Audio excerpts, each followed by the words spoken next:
नमस्कार। हमारी आज की कहानी है, अब मैं किसी की जरूरत नहीं, मुझे खुद की जरूरत है। सुबह के 9 बजे थे। दरवाजे की घंटी बजी और लगातार बजती रही। दरवाजा खोलने के लिए सौम्या बाथरूम से निकली। घंटी बजाने वाले की अधीरता से ही वो समझ गई थी कि अजय के सिवा कोई और नहीं हो सकता। अभी तो ऑफिस के लिए निकले थे, फिर वापस आए हैं, कुछ भूल गए होंगे। सौम्या ने सपाट चेहरा लिए दरवाजा खोला। कहाँ मर गई थी, इतनी देर लगा दी। अजय गुस्से में चिल्लाए। साइड होते हुए सौम्या ने कठोर सुर में कहा, सुबह का वक्त है, मुझे नहाना धोना नहीं होता है क्या? जबान लड़ा रही है सुबह सुबह। सौम्या ने एक बार फिर संयत रहने की कोशिश करते हुए पूछा, आज क्या भूल गई? Mobile phone? तू ये तभी याद नहीं दिला सकती मेरे जाते समय? 30 साल से याद दिला रही हूं, एक दिन तो खुद याद रखो। तेरी ड्यूटी है मेरी हर चीज का ध्यान रखने की। अपनी कोई ड्यूटी पूरी की है कभी? सुबह सुबह बकवास कर रही है, तंग आ गया हूं मैं तुझसे।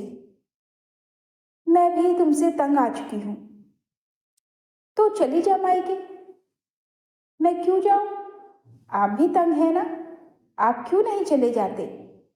जहां चाहे चले जाओ, ये मेरा घर है। और अब सच तो ये है कि मुझे आपकी जरूरत ही नहीं है। मेरे बच्चे बड़े हो गए हैं, अब मैं उनके सहारे जी सकती हूँ। आपको अपने काम करवाने के लिए मेरी जरूरत है, मुझे आपकी नहीं। मैं अपने बच्चों के साथ बहुत खुश हूँ। सौम्या की बात सुनकर अजय का मुंह खुला का खुला रह गया। कुछ बोल नहीं सके। सौम्या कठोर शब्दों के बाढ़ चलाती हुई सीधी तनकर खड़ी थी। अजय चुपचाप अपना मोबाइल फोन उठाकर चले गए। सौम्या ठंडी सांस भरते हुए चौथी मंजिल पर स्थित अपने फ्लैट की बालकनी में खड़ी नीचे जाते हुए अजय को देखती रही। अजय कार स्टार्ट करके वापस चले गए। वो वहीं रखी कुर्सी पर अनमनी सी बैठ गई और अजय को कहीं अपनी कठोर बातों पर गौर करने लगी। उसे अपनी बातों की कटुता पर जरा भी दुख नहीं हुआ। 30 साल उसने अजय जैसे पति को कैसे झेला है, ये वही जानती है।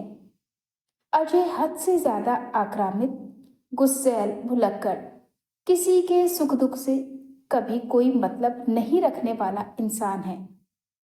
सौम्या को याद नहीं आता कि इन 30 सालों में अजय ने किसी दिन एक पल भी उसका ध्यान रखा हो। बस अपना आराम, अपनी जरूरतें, अपना काम। वो अकेली ही तो जी रही है इतने सालों से। 2 दिन बाद वो 50 की हो जाएगी। कितना लंबा समय उसने घुट घुट कर बिताया है। नीरस सी उसकी दिनचर्या में ना कभी कोई उमंग रही, ना उत्साह और ना ही आकर्षण। सुबह उठना, गृहस्थी संभालना, बच्चों को पालना, गाहे बगाहे पति की जरूरत पूरी कर निढाल होकर सो जाना, यही दिनचर्या रही उसकी। कई बार मन ही मन उसे अपने माता पिता पर भी गुस्सा आता, जिन्होंने उसका विवाह करते समय एक बार भी अजय के परिवार और अजय के स्वभाव के बारे में पूछताछ किए बिना अपने सर से जैसे बोझ उतार दिया था। 8 भाई बहन थे अजय के, सब के सब स्वार्थी और गुस्सैल। ससुर तो बहुओं को घर की नौकरानी समझते थे। जरा सा गुस्सा आने पर वे लगी लगाई थाली उठाकर फेंक देते थे।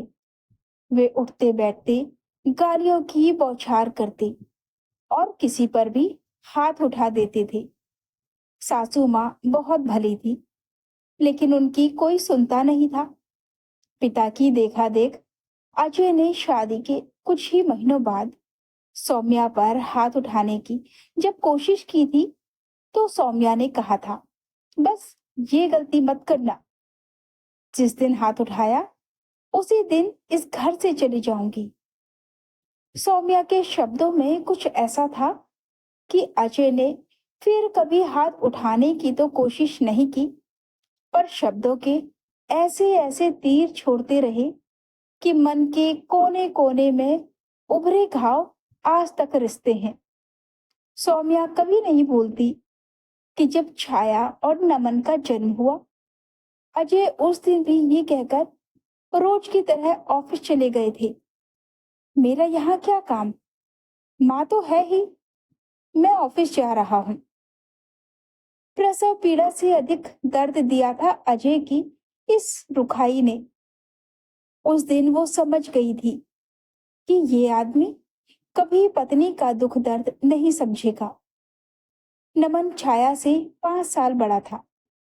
दोनों बच्चों को उसने अपने दम पर पाला पोसा था।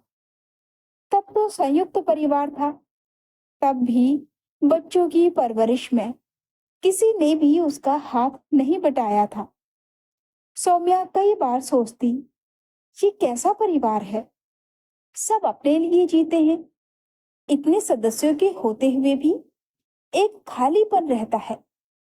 वो खालीपन सौम्या को कभी अच्छा नहीं लगा।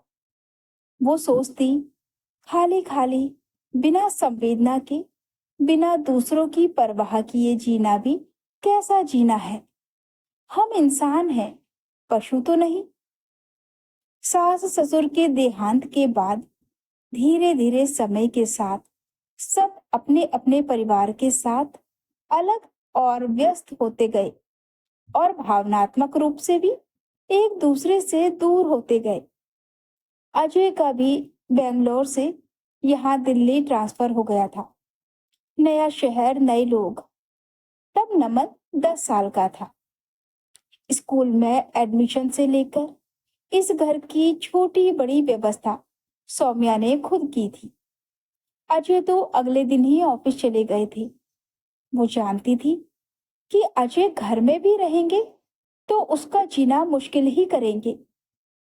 वो हर बात में गालियां सुनती रहेगी, नौकरों की तरह भाग भाग कर उनके काम करती रहेगी। अजय की बातें किसी ताने से कम नहीं रही कभी। हमेशा व्यंग्यात्मक लहजा रहा उनका।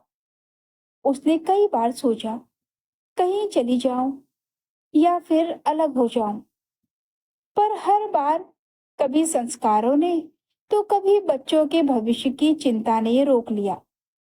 परेशानियां और दुख से घबराकर कहीं भाग जाना भी तो समस्या का हल नहीं लगा उसे।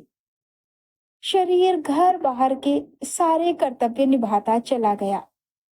हर दिन के अंत में यही लगता रहा कि चलो एक दिन और कट गया। जैसे जैसे छाया और नमन बड़े हो रहे थे, वो माँ का दर्द समझ रहे थे।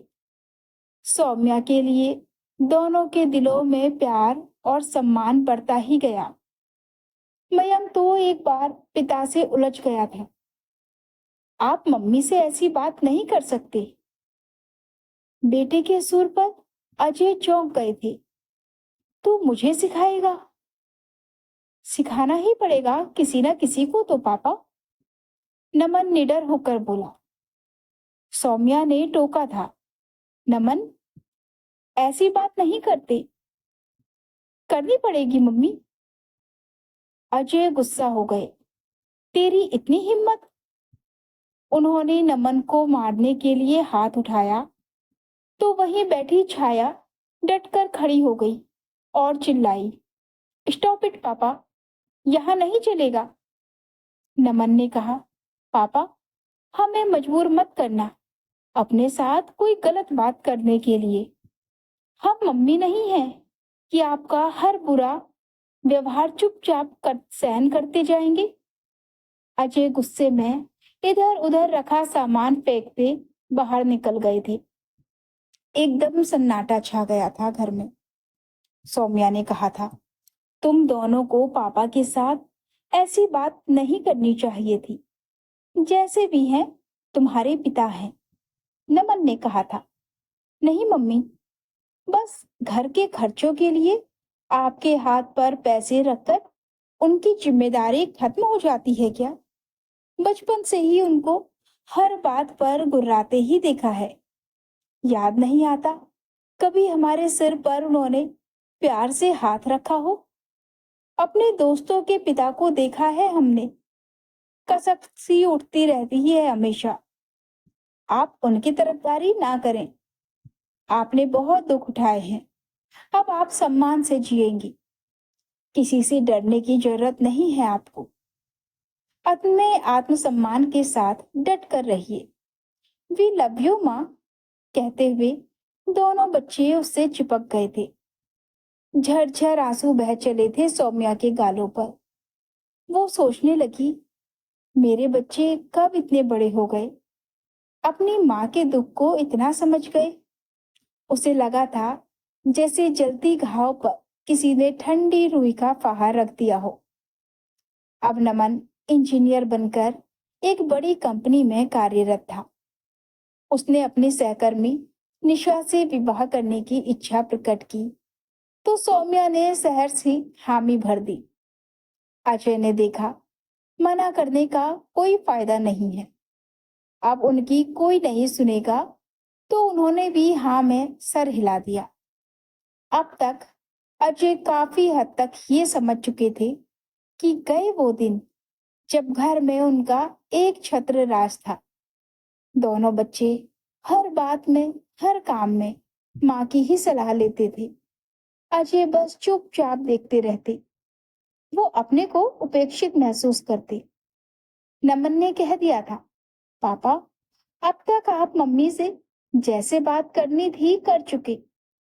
कुछ दिनों में निशा आ जाएगी तो उसके सामने ऊंची आवाज और गालियां देना आप भूल जाएं तो अच्छा रहेगा। वो बहुत ही संस्कारी परिवार की लड़की है। आपके जैसा बात करने वाला उसके पूरे खानदान में नहीं होगा। और अगर आपको शांति से रहना बहुत मुश्किल लगता हो तो मैं कोई और रास्ता निकाल सकता हूँ। नमन के स्वर की गंभीरता अजय को जैसे आसमान से जमीन पर पटक गई थी। उन्होंने सोचा, क्या रास्ता निकालेगा नमन? क्या सौम्या, छाया और पत्नी को लेकर कहीं चला जाएगा? अलग घर लेगा? वे क्या अकेले रह जाएंगे?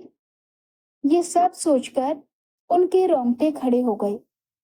सौम्या बच्चों का साथ पाकर जी उठी।